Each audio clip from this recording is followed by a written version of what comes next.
وَمَا أَرْسَلْنَاكَ إِلَّا رَحْمَةً لِلْعَالَمِينَ.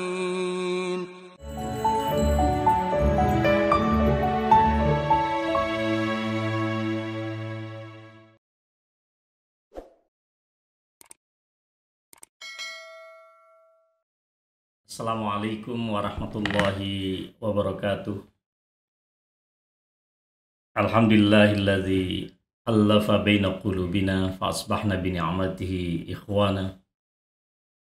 Walladzi ja'alana khaira ummatin ukhrijat linnas ya'muruna bil ma'rufi wa yanhauna 'anil munkar. Wa usalli wa sallim ala sayyidil bashar imamina wa qa'idina wa qa'idid du'ati ila Allahil mukhlisin Muhammad ibn Abdullah wa ala alihi ala tahar wa ala ashabihi alladzina jahadu fillahi haqqa jihadih wa alaina wa alaikum jami'an alladzina yattabi'una hudahu ila yaumiddin. Subhanaka la ilma lana illa ma 'allamtana innaka antal alimul hakim. Wa la hawla wa la quwwata illa billahil aliyyil azim. Usi nafsi wa iyyakum bitaqwallahi faqad fazal muttaqun. Yang saya hormati Bapak pimpinan baik di Badan Pengurus Harian ya, BPH, dan pimpinan Sekolah Tinggi Ilmu Kesehatan Muhammadiyah di Palembang, yang insya Allah sebagaimana disampaikan oleh Bapak pimpinan tadi akan segera bertransformasi menjadi universitas. Ini kesyukuran yang luar biasa, tapi juga membutuhkan suatu jihad dan pengorbanan serta keikhlasan dan kebersamaan. Rekan-rekan, para dosen dan tenaga kependidikan yang saya hormati, alhamdulillah pagi hari ini kita dapat bersilaturahim secara digital. Bapak Ibu berada di Pulau Sumatera dan saya berada di Yogyakarta. Tapi saya yakin ittahadat arwahuna qabla an tattahida ajsaduna. Roh kita semuanya sudah saling bersenyawa, sudah saling bersatu padu sebelum jasad-jasad kita bersatu dan bertemu. Terlebih lagi di masa pandemi COVID-19 yang sampai saat ini Allah takdirkan kita untuk menikmatinya dengan sebaik-baiknya. Ini karunia Allah yang luar biasa. Ittahadat qulubuna wa arwahuna qabla an tattahida ajsaduna. Ruh dan kalbu kita terlebih dahulu menyatu dan saling merekat sebelum fisik dan jasad kita dapat bertemu secara langsung, baik dalam pertemuan-pertemuan di persyarikatan atau di pertemuan yang lain. Nah, rekan-rekan sekalian yang saya muliakan, seperti yang disampaikan Bapak pimpinan tadi sudah sangat benar, bahwa tujuan kita bermuhammadiyah ini sangat sederhana saja. Kita ingin berjuang bersama di planet bumi ini dan ingin pula bersama-sama nanti dikumpulkan oleh Allah Subhanahu wa Ta'ala di bawah naungan rahmat dan kasih sayangnya di surga. Saya sangat yakin rekan-rekan sekalian, kalau kita serius bermuhammadiyah, surga itu tidak terlalu jauh.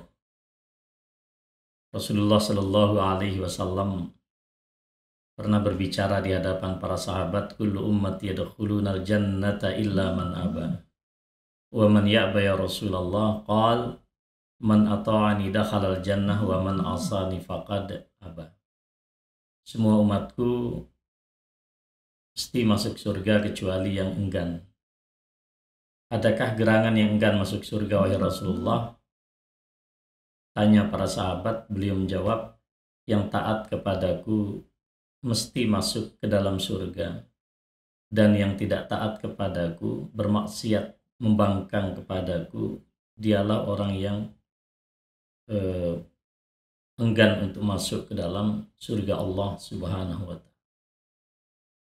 Dari hadis yang sederhana ini sebetulnya dapat kita definisikan umat Rasulullah Shallallahu Alaihi Wasallam memiliki dua karakter yang sangat asasi, sangat fundamental, yaitu adalah gemar melakukan ketaatan, dan yang kedua menjauhi segala bentuk kemaksiatan. Yang dua karakter ini sebetulnya merupakan sifat dasar orang-orang Muhammadiyah. Karena para pendahulu kita, as-salafus saleh di persyarikatan ini sudah berikrar bukan saja di hadapan manusia di dunia, tapi di hadapan Allah, bahwa mereka sedang membantu suatu persyarikatan, suatu perkumpulan yang mereka itu berkomitmen zahiran wa batinan untuk menjadi umat dan pengikut baginda Rasulullah Sallallahu Alaihi Wasallam. Karenanya gerakan ini disebut dengan Al-Muhammadiyah. Karena kita berasaskan pada ajaran Islam, yaitu Al-Quran dan As-Sunnah, otomatis kita telah berpegang kepada apa yang disampaikan oleh Rasulullah Sallallahu Alaihi Wasallam. Taraktu fikum amraini lan tadillu ma in tamassaktum bihima kitaballahi wa sunnati. Ada dua warisan kenabian, kitab Allah dan sunnah Rasulullah Sallallahu Alaihi Wasallam. Semua dokumen gerakan dakwah di Muhammadiyah itu merujuk kepada kedua sumber yang asasi, dua pilar yang asasi di mana din Islam ini ditegakkan oleh Allah Subhanahu wa Ta'ala. Nah, rekan-rekan sekalian yang saya muliakan, kalau membaca apa yang tertulis di dalam dokumen atau pilar asasi perjuangan Muhammadiyah yang sering kita sebut sebagai apakah itu 7 pokok pikiran di mukaddimah anggaran dasar kita, tapi juga di sana disebutkan cita-cita pendirian daripada persyarikatan kita ini adalah untuk mewujudkan masyarakat muslim yang sebenar-benarnya.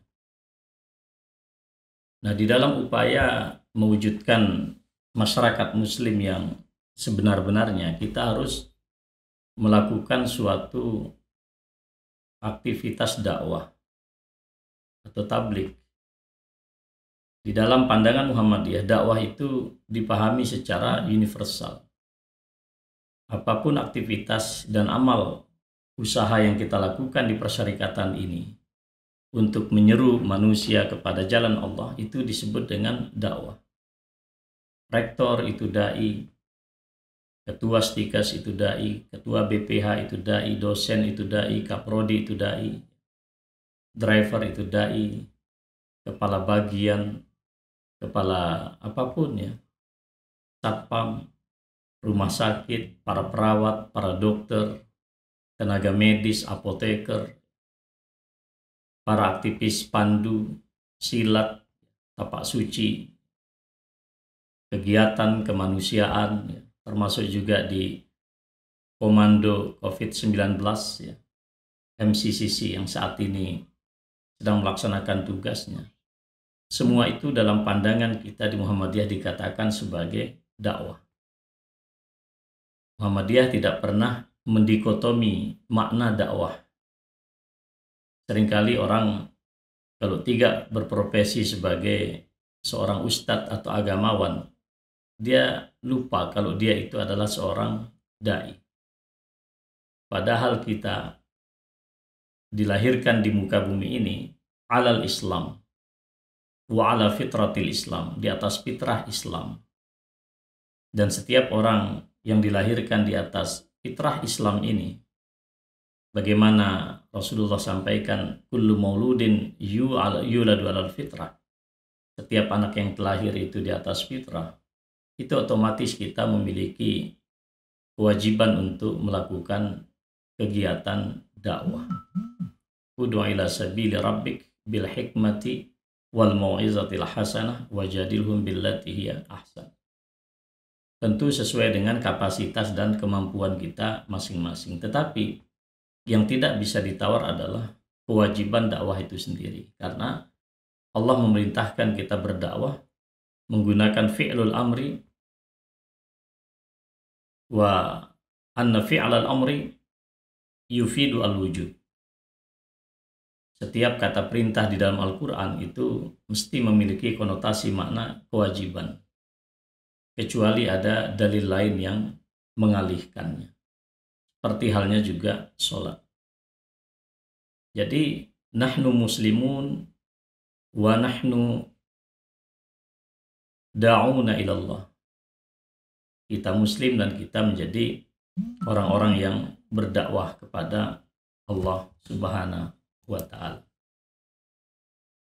Nah, rekan-rekan sekalian yang saya muliakan, kalau tujuan Muhammadiyah tadi kita jabarkan secara lebih praktis, kewajiban kita adalah bagaimana mewujudkan tahqiq mujtama al-ubudiyah. Kita menghadirkan satu masyarakat dan bangsa yang memurnikan penghambaan dirinya kepada Allah Subhanahu wa ta'ala. Seperti ucapan seorang sahabat Rib'i bin Amir radhiyallahu ta'ala anhu ketika beliau diutus oleh panglima perang Sa'ad bin Abi Waqqas untuk menemui penguasa Persia Rustum sesaat sebelum peperangan Al-Qadisiyah. Beliau mengatakan dengan gagahnya, nahnu qaumun ibta'atsana Allahu linukhrijal ibad min ibadatil ibad ila ibadati rabbil ibad wa min juril adyan ila adlil islam wa min dhiqid dunya ila sa'atiha. Kami adalah kaum yang dibangkitkan oleh Allah, yang diutus oleh Allah untuk mengevakuasi, mengeluarkan umat manusia dari penyembahan sesama manusia menuju kepada penyembahan pencipta manusia, yaitu Allah Subhanahu wa ta'ala. Kami mengeluarkan manusia dari otoritarianisme agama-agama menuju kepada keadilan Islam, dan dari kesempitan dunia menuju ke lapangan dunia yang diberkahi oleh Allah Subhanahu wa ta'ala. Yang kedua adalah masyarakat yang memiliki karakter moral dan akhlak. Karena ini adalah warna dasar fitrah kita sebagai hamba Allah Subhanahu wa ta'ala. Maka ketika para ulama berdiskusi apa yang dimaksud dengan fitrah, misalnya di dalam surat Ar-Rum ayat 30, fitratallah allati fataran nas 'alaiha la tabdila li khalqillahi dzalika ad-dinul qayyim, itu artinya adalah naluri dasar manusia untuk qabulul haq wa raddul batil, menerima kebenaran dan menolak segala kebatilan, menerima segala yang baik, yang ma'ruf, dan menolak segala yang diingkari oleh fitrah, itu yang disebut dengan kemungkaran, al-munkar. Karena itu karakter dasar kita, maka Allah tegaskan lagi di dalam surat Al-Imran ayat 104 yang menjadi ayat yang sangat fundamental di dalam gerakan Muhammadiyah. wal takum minkum ummatun yad'una ilal khair wa ya'muruna bil ma'ruf wa yanhauna 'anil munkar wa ulaika humul muflihun. Kebahagiaan kita tergantung dan bersyarat pada aktivitas kita melakukan dakwah kepada kebaikan yang diturunkan oleh Allah, kemudian menegakkan amar ma'ruf dan nahi munkar. Yang ketiga adalah tugas kita, bagaimana kita mewujudkan masyarakat kita ini yang produktif, terlebih lagi di masa COVID yang panjang sekali dan kita tidak tahu sampai kapan. Bahkan juga beberapa amal usaha kita sudah merasakan betul pahitnya dampak daripada COVID yang berkepanjangan ini. Beberapa sekolah tinggi kita, bahkan perguruan tinggi kita pun juga menghadapi turbulensi, goncangan-goncangan yang cukup kuat. Tapi tidak ada pilihan bagi kita sebagai orang-orang ya, yang berserikat di dalam dakwah ilallah ini di Muhammadiyah, illa an nuqim wa an nujida mujtama'al amal. Masyarakat yang produktif, yang gemar untuk beramal. Dan ini karakter dasar orang Muhammadiyah. Orang Muhammadiyah itu jumlahnya barangkali tidak sebanyak orang lain, tetapi Allah anugerahkan kepada umat Muhammadiyah ini suatu kegemaran untuk melakukan amal soleh secara kolektif. Luar biasa. Luar biasa. Saya pribadi merasakan betul sebagai ketua Majelis Tabligh, saya usulkan pada Pasca Muktamar 47 agar Majelis Tabligh memiliki pusat kaderisasi dan pendidikan mubaligh. Mubaligh masa depan tidak bisa lagi kita lakukan secara sporadis. Kita harus lakukan secara, harus di engineering, harus direkayasa untuk kepentingan Muhammadiyah di tahun 2030-2040. Tidak ada kami pikir dana dari mana, tapi Allah kasih. Hari ini alhamdulillah. Tidak pernah kami bayangkan ada orang jemaah tua datang kepada saya memberikan dananya 1,6 miliar. Tambah lagi datang orang pengajian kepada saya, Ustadz, apalagi yang diperlukan? Saya bilang kami butuh dana. Dia bilang suami saya mau tanah. Beli lagi tanah yang harganya pun lebih besar dari yang saya sebutkan tadi. Sampai hari ini tidak kurang dari 9 miliar sudah kita investasikan di jalan Allah dan sudah berdiri alhamdulillah. Dari suasana yang tidak pernah kita bayangkan.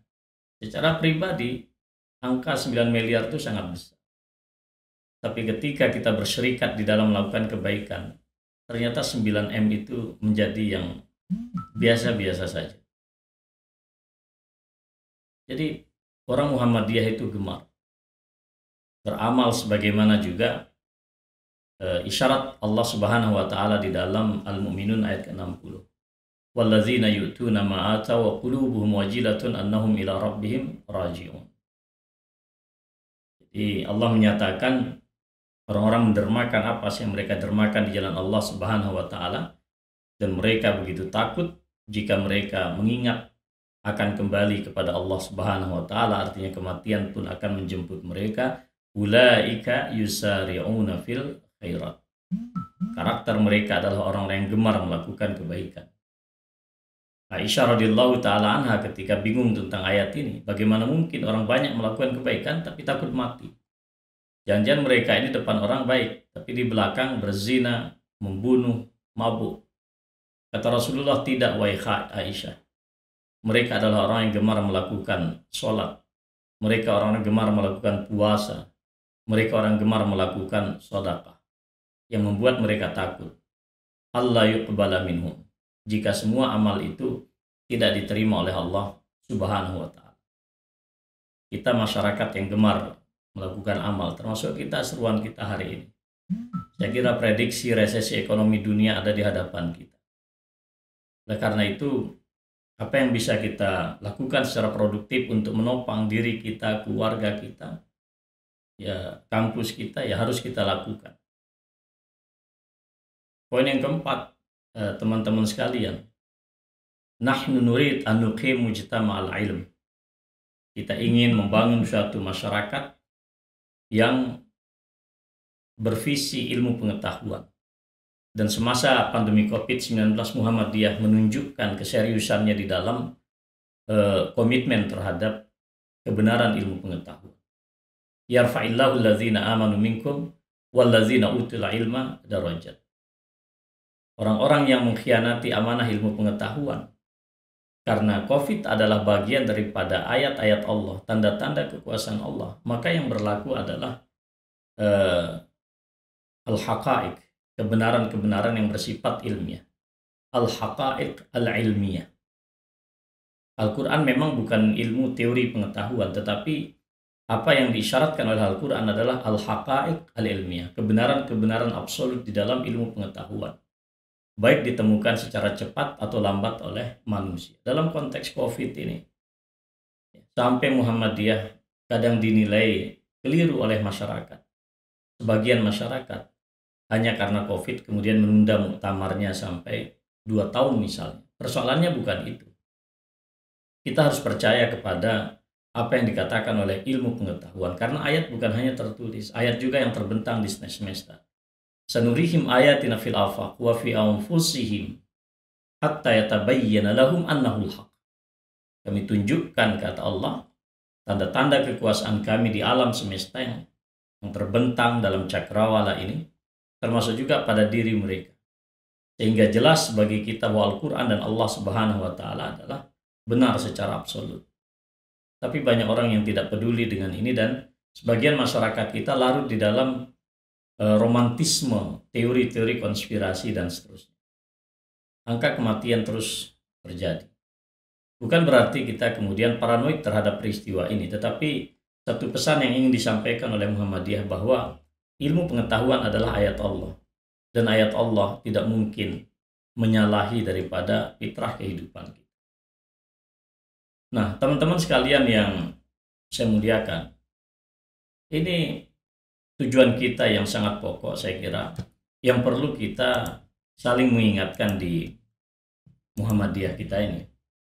Nah, namun pada bagian yang lain sekarang, kita melihat pada pendidikannya.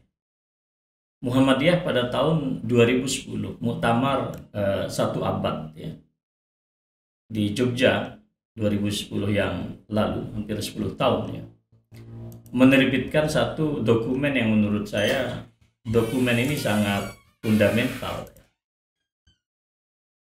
Ini yang disebut dengan visi dan filsafat pendidikan Muhammadiyah.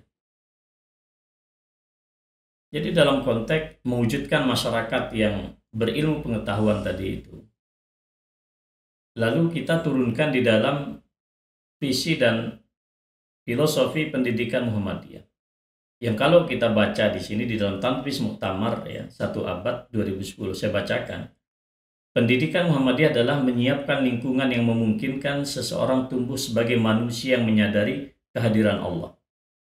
Ini menarik sekali teman-teman. Pendidikan yang memungkinkan seseorang menyadari kehadiran Allah sebagai Rabb dan menguasai ilmu pengetahuan. Jadi muraqabatullah itu disebut pada bagian kalimat yang pertama. Anak didik kita di dalam pendidikan kita, termasuk juga di Istiqas kita di Palembang ini, ketika dia dididik, ya, indikator yang disebutkan di dalam dokumen ini, dia dapat merasakan kehadiran Allah, eksistensi Allah di dalam diri dia sebagai Rabb, Allah yang menciptakannya. Dia menguasai ilmu pengetahuan, teknologi, seni, dengan kesadaran spiritual ma'rifatullah, yaitu ilmu, iman, dan tauhid, serta penguasaan ipteks tadi. Seseorang mampu memenuhi kebutuhan hidupnya secara mandiri, peduli sesama yang menderita akibat kebodohan dan kemiskinan, senantiasa luaskan kemakmuran, mencegah kemungkaran bagi pemuliaan manusia dalam kerangka kehidupan bersama yang ramah lingkungan dalam sebuah bangsa, dan tata pergaulan dunia yang adil, beradab, sejahtera sebagai ibadah kepada Allah. Ini satu paragraf yang saya nukil. Kata kuncinya luar biasa. Di situ ada konsep muraqabatullah. Di situ ada konsep ya, kesadaran spiritual, iman dan tauhid.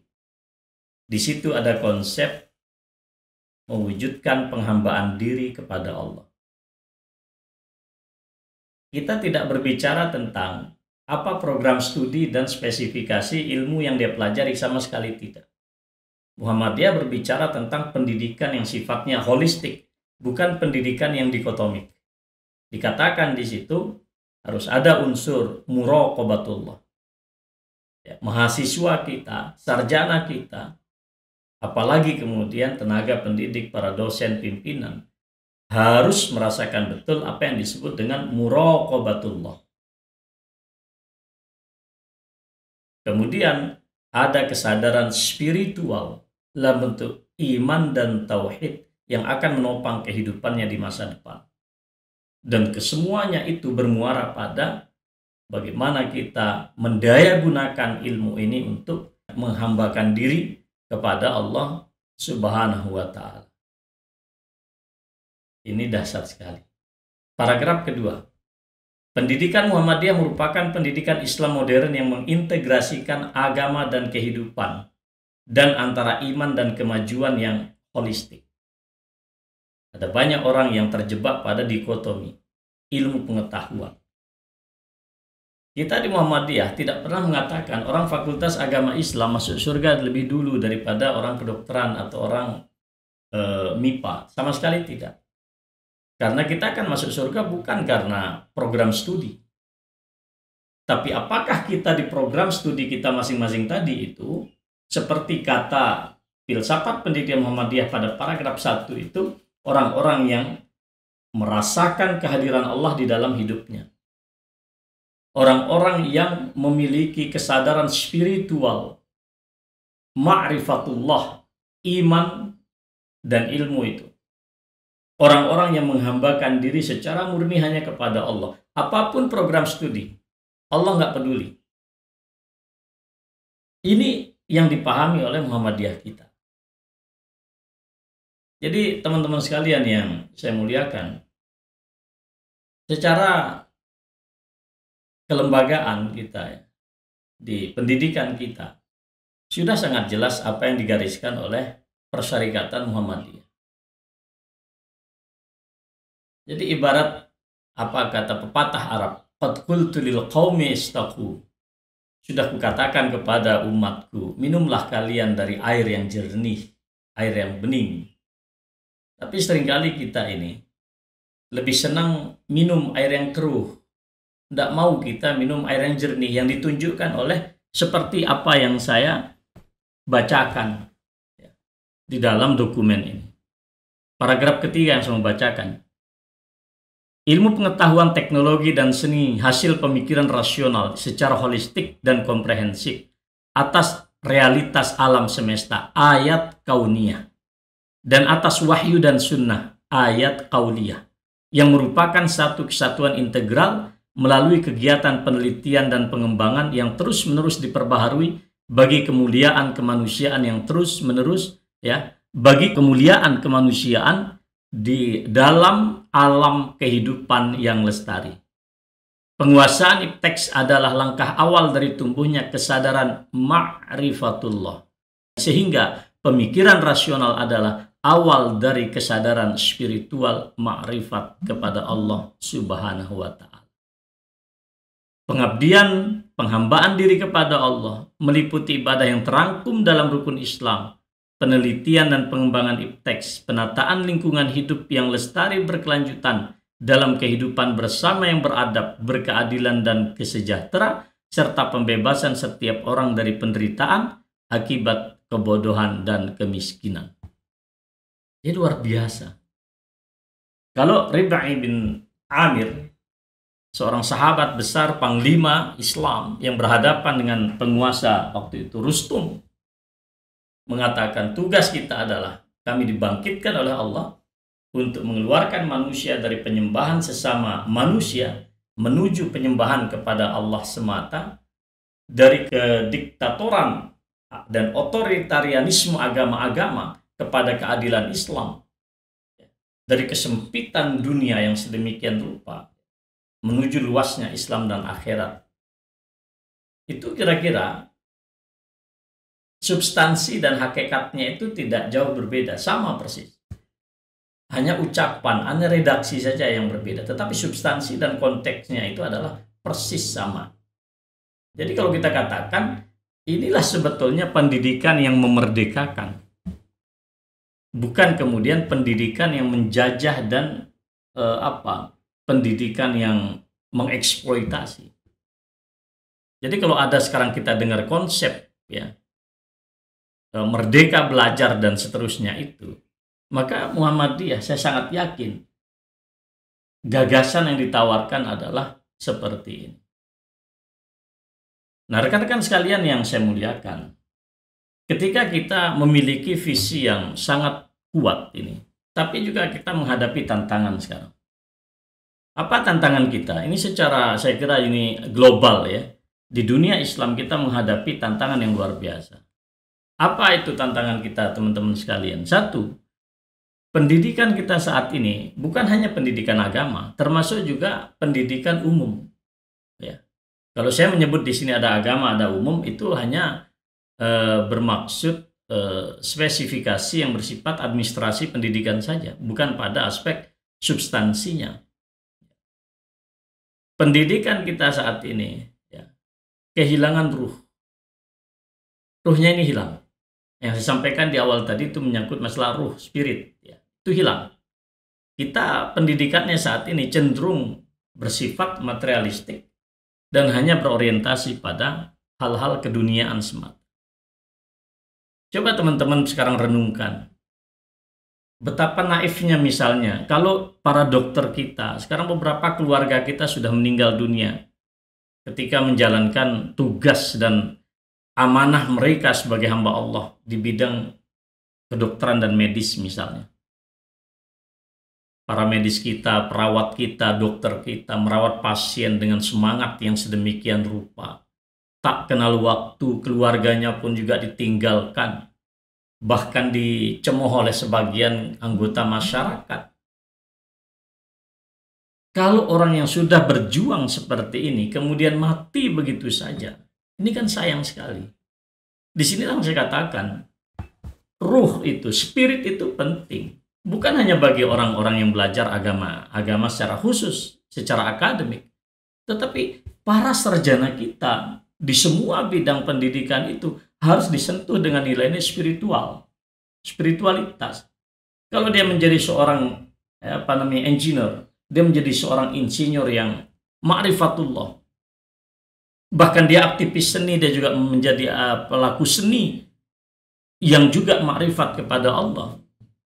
Seorang dokter yang ma'rifat kepada Allah, seorang manajer ma'rifat kepada Allah, seorang birokrat, politisi dan semuanya. Nah, ini tugas kita sekarang. Padahal para ulama kita ya, saya ingin membacakan kitab-kitab sederhana saja. Ini Ustadz Sulaiman mesti baca kitab ini. Di dalam kitab Tazkiratus Sami' ya, wal mutakallim fi adabil alim ya, wal muta'allim, ini satu kitab tulis oleh Imam Ibnu Jama'ah ya. Suatu peringatan bagi pendengar dan penutur yang membahas tentang adab-adab intelektual seorang yang alim dan pembelajar. Apa katanya? Beliau menulis ya, husnun niyyah fi talabil ilmi bi an yaqsida bihi wajh Allah. Ya, niat yang baik di dalam menuntut ilmu itu, apapun bidang ilmu yang ditekuni, mau ilmu tafsir, akidah, fikih, syariah, kedokteran, fisika, kimia, matematika, geografi, ya, keperawatan dan lain-lain itu. Tujuannya kalau dalam agama Islam adalah mencari wajah Allah, bukan wajah manusia. Mencari mukanya Allah, bukan muka para pimpinan. Jadi bangsa kita rusak saat ini karena rusak memang sejak awalnya itu. Allah tidak pernah hadir di dalam narasi politik kita. Malah cenderung kita sebagai bangsa saat ini semakin meninggalkan titik koordinat ketuhanan kita. Lihatlah misalnya kemungkaran konstitusi yang lalu dalam RUU yang sekarang di stop ya. haluan ideologi Pancasila. Ini sedemikian rupa. Wal amala bihi. Juga ilmu itu harus diamalkan secara jujur, bukan kemudian dikhianati. Kami berhadapan dengan para ahli statistik ya. Ini menghadapi pandemi saat ini. Kita berhadapan dengan ahli epidemiologi. Kita berhadapan dengan ahli virologi. Tidak ada di antara para ilmuwan itu yang mengatakan virus ini main-main, tuh nggak ada. Itu maksudnya konsisten, jujur dia mengatakan teori ilmunya itu. Bukan kemudian menjerumuskan manusia kepada kebinasaan. Ada lagi yang penting, wa ihya asy-syariah. Harus ada misi untuk menghidupkan ajaran Allah Subhanahu wa taala, wa tanwir qalbih, mencerahkan kolbunya, wa tahliyata batinihi. Dia harus memperindah aspek batinnya, wal qurba minallahi yauma liqa'i, dan harus ada visi dekat kepada Allah pada saat kematian. Nah, ini kan penting. Ini dikatakan oleh Imam Ibnu Jama'ah di dalam kitab beliau tadi yang saya sebut. Ini kan tidak ada pertentangannya dengan dokumen yang saya baca tadi di dalam pernyataan filsafat pendidikan Muhammadiyah. Sangat jelas. Bagian awal, paragraf 1. Merasakan kehadiran Allah. Artinya apa? Muraqabatullah itu ada di dalam pendidikan kita. Ini poin yang 1. Poin yang 2 sekarang. Ya. Kita menghadapi paradoks ya. Sampai saat ini masih saja terus berlangsung apa yang disebut dengan dualisme pendidikan kita sekarang. Ini Ustadz Sulaiman dan kawan-kawan harus melawan dikotomik ini. Jangan sampai anak-anak kita rajin sholat hanya karena dia merasa fakultas agama, lalu yang lain kemudian merasa tidak berkeharusan hanya karena dia di prodi yang lain. Jangan ada dosen yang mengajar matematika merasa tidak harus berdakwah kepada Allah karena memahami bahwa dakwah itu hanya fakultas agama Islam atau materi al-Islam kemuhammadiyahan. Mengapa teman-teman saya katakan yang namanya pendidikan yang terbelah gitu. Dunia akhirat dipisah, Allah manusia dipisah pada letak yang berbeda, hanya akan melahirkan kepribadian yang terbelah, split personality. Apa yang terjadi? Ya itulah seperti yang banyak tampil di media, sosial media kita. Tampilan fisiknya soleh, tetapi kenyataannya sebetulnya sama sekali bertentangan dengan yang sedemikian rupa ini. Mau sampai kapan kita pertahankan ini? Kalau kita para aktivis kan sering dikritik. Pada saat kita menjadi aktivis, mahasiswa luar biasa idealisnya. Tapi begitu menjadi pejabat, dia menjadi penjilat. Mengapa? Ya karena tadi kepribadian yang terbelah. Saya nggak tega juga kalau mengatakan ini kepribadian yang hipokrit, kepribadian yang munafik. Tapi mau gimana lagi? Nyatanya seperti itu. Ya. Jadi para ilmuwan mestinya kan tidak boleh seperti itu. Katakan saja teori apa adanya. Bahwa ada arus politik yaitu persoalan lain.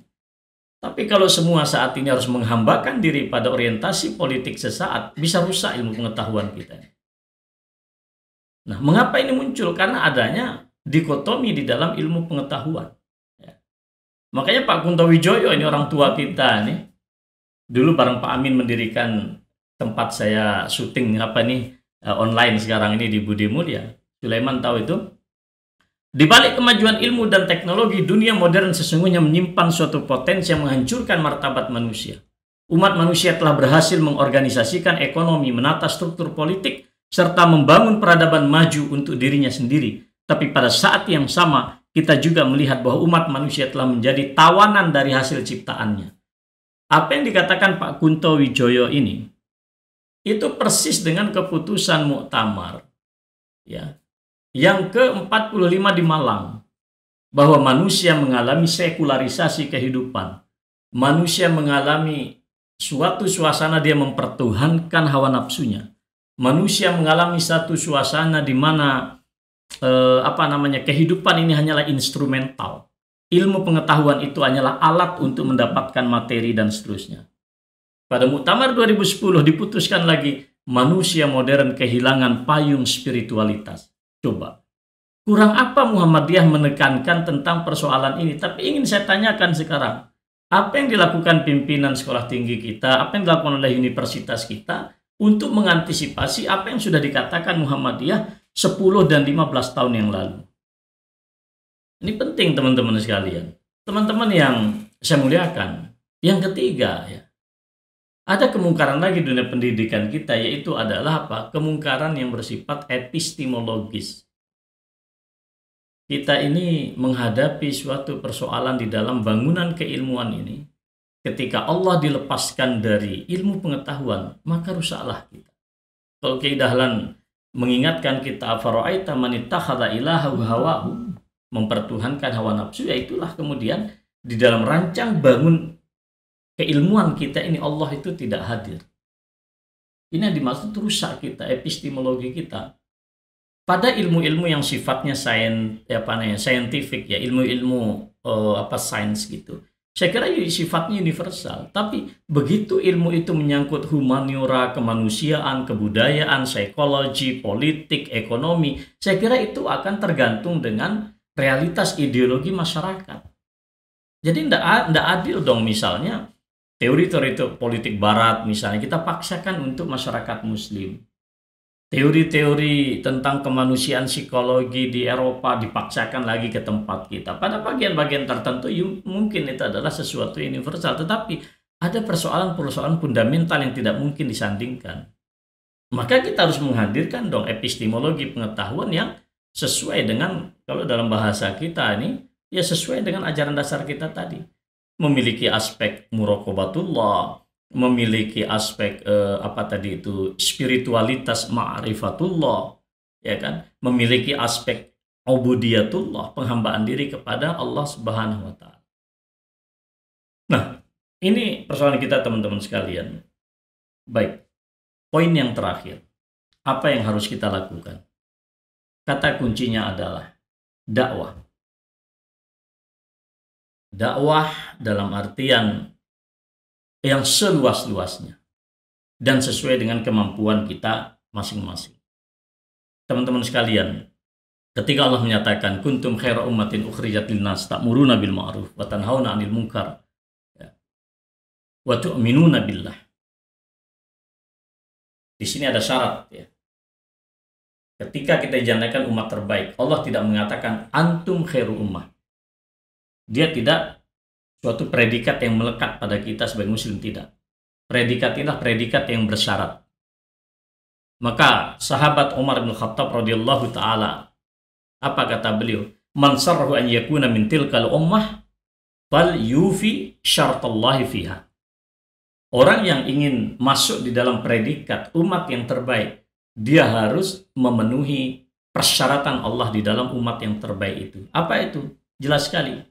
Ta'muruna bil ma'ruf wa tanhauna 'anil munkar wa tu'minuna billah. Tidak ada kata lain, kebaikan umat itu adalah kebaikan yang melahirkan amar ma'ruf nahi munkar yang berasaskan pada keimanan kepada Allah Subhanahu wa taala. Mengapa kata tu'minuna billah penting? Karena ada banyak orang melakukan kebaikan-kebaikan yang bersifat manusiawi tetapi hanya berdasarkan pada paradigma humanisme sekular. Maka Allah penting mengatakan di sini waktu minuna billah, kebaikan kemanusiaan kita ini harus bersendikan pada tauhidullah, bukan pada kebaikan yang bersifat humanistik semata, sama sekali tidak. Ini penting buat kita. Kata kedua yang menarik adalah Allah menggunakan di sini kuntum. Kuntum ini adalah kata kerja lampau. Apa maknanya? Yang disebut dengan predikat umat yang terbaik atau kebaikan umat ini bukan sesuatu yang diwacanakan, yang dinarasikan, tetapi sesuatu yang sudah dikerjakan. Nah, kita di Muhammadiyah ini alhamdulillah lah ya. Saya kira banyak sekali aspek-aspek peradaban yang kita kerjakan. Muhammadiyah ini saya kira hanya militer yang dia tidak punya itu. Tapi coba semua aktivitas kemanusiaan yang dibutuhkan untuk hidup di dunia sudah dilakukan oleh Muhammadiyah. Nah, persoalan orang Muhammadiyah serius apa tidak, itu persoalan lain. Tapi coba lihat, apa yang tidak dilakukan? Semua dikerjakan. Ya, kalau ada unsur manusia ini, akal, jasad, rohani, semua sudah dilakukan oleh Muhammadiyah. Hanya tadi itu yang saya katakan, militer barangkali yang tidak ada. Nah, itu pun kalau kawan-kawan Kokam, teman-teman Kokam sama HW kasih senjata, udah jadi juga itu. Nah, tapi tentu bukan itu yang saya maksud. Nah, teman-teman sekalian yang saya muliakan, intinya adalah kita harus melakukan sesuatu. Kesadaran harus kita bangkitkan. Harus kita buang dikotomik di dalam memahami persoalan dakwah ini. Oleh karena itu, pointer saja yang ingin saya sampaikan ya. Jadi, kita dituntut untuk melakukan sesuatu bagi agama kita. Saya kira bukan hanya eksklusif persyarikatan, tetapi untuk agama kita ini. Jadi, tidak mungkin kita tidak melakukan sesuatu dalam wa qul i'malu fasayarallahu amalakum wa rasuluhu wal mu'minun. Harus melakukan sesuatu, beramallah. Allah melihat, Rasul melihat, dan orang beriman akan melihat. Saya hanya menegaskan saja, harus kita menegakkan ini. Yang kedua, teman-teman sekalian, di awal dakwah ini, Rasulullah juga mendapatkan wahyu, ya ayyuhal muddaththir kum fa'anzir wa rabbaka fakabbir wa thiyabaka fatahhir wa rujza fahjur wa la tamnun tastakthir wa li rabbika fasbir. Ada 6 ayat yang luar biasa. Artinya apa? Kita harus berani melawan zona nyaman kita. Maka al-muddaththir yang berselimut itu adalah simbol bagi kenyamanan. Tapi kalau ingin melakukan dakwah, harus berani melakukan perlawanan terhadap zona nyaman, apalagi di zaman COVID. Ya kan, mohon maaf teman-teman. Pendapatan berkurang, produktivitas berkurang. Kita harus berani melakukan aktivitas-aktivitas di luar kotak yang selama ini mengitari kita. Itu makna daripada ya ayyuhal muddaththir. Yang ketiga, ketika Allah menyatakan di dalam Yusuf ayat 108, qul hadhihi sabili ad'u ila Allahi ala basiratin ana wa man ittaba'ani wa subhanallahi wa ma ana minal musyrikin. Katakan, kata Allah kepada Muhammad, ini adalah jalanku. Di atas jalan ini, aku menyeru orang kepada Allah, dan siapapun yang berjalan bersamaku di atas jalan ini, Maha suci Allah. Ya, dan Maha suci Allah, dan aku bukan termasuk orang melakukan kesyirikan. Oleh karena itu, Al-Imam Ibnu Qayyim rahimahullah, ya, apa kata beliau? Mustahil seseorang itu menjadi pengikut ittiba atau muttabi' ar-rasul kecuali dia melakukan aktivitas dakwah. Tidak mungkin, karena Allah menyatakan kepada Rasulullah, wa manit taba'ani. Kalau kita betul-betul ittiba kepada Rasulullah, aktivitas dakwah ini tidak main-main. Kata Ibnu Qayyim dalam salah satu risalah beliau, orang-orang yang tidak melakukan aktivitas dakwah tidak pantas dia disebut sebagai pengikutnya Rasulullah. Apalagi kita Muhammadiyah dan berani kita nyebut Muhammadiyah, atba'u Muhammad. Dakwah menjadi kewajiban. Tentu dakwah nggak harus seperti apa yang saya lakukan sekarang.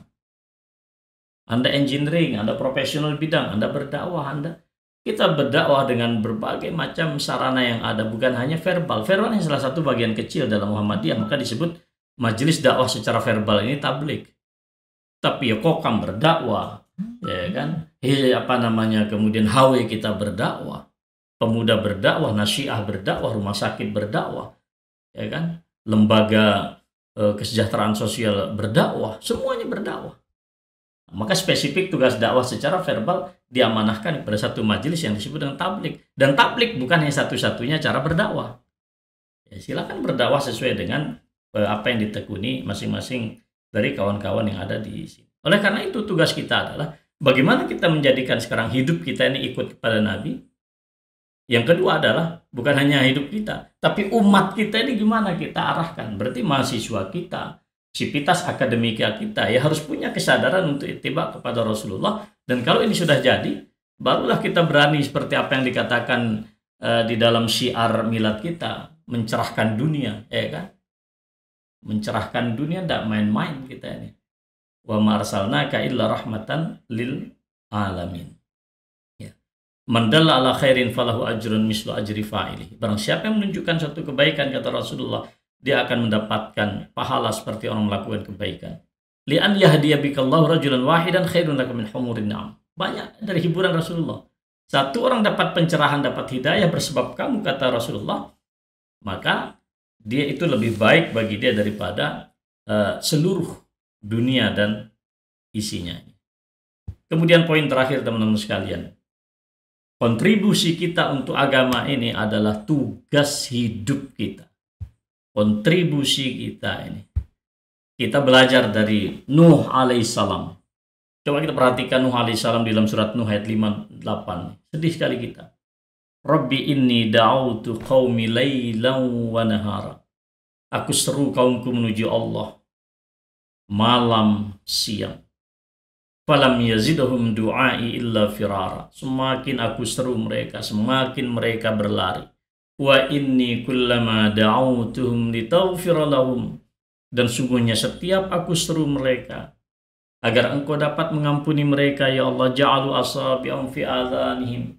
Mereka jadikan ini jari-jari mereka di telinga, enggak mau mendengar. Wastaghthausiyabahum, bajunya diangkat, ya disumbat lagi telinganya. Wa asarru, dan mereka terus begitu dalam kondisi resisten terhadap dakwahnya Nabi Nuh. Wastakbaru istikbar, cukup tidak cukup, mereka terus mengambil langkah yang sangat sombong. Tsumma inni da'autuhum jihara, dakwahi mereka secara terang benderang. Itu Nabi Nuh melakukan itu, dan usia beliau kan hampir 1000 tahun, hanya beberapa gelintir. Nah, kita sekarang berapa mahasiswa kita, mereka adalah pintu kita masuk kepada surga Allah Subhanahu wa Ta'ala. Rekan-rekan sekalian yang saya muliakan, ini saja yang dapat saya sampaikan sebagai sebuah refresh bagi kita semuanya. Mudah-mudahan kita selalu ingat akan misi utama kita sebagai hamba-hamba Allah yang dilahirkan untuk berdakwah, menyelamatkan manusia dari penyembahan sesama manusia menuju penyembahan kepada Allah Subhanahu wa Ta'ala, dari otoritarianisme agama dan ideologi-ideologi modern saat ini menuju kepada keadilan Islam, dari sempitnya dunia ini menuju luasnya akhirat. Nasrun minallahi wa fathun qarib wa basyiril mu'minin. Wassalamualaikum warahmatullahi wabarakatuh.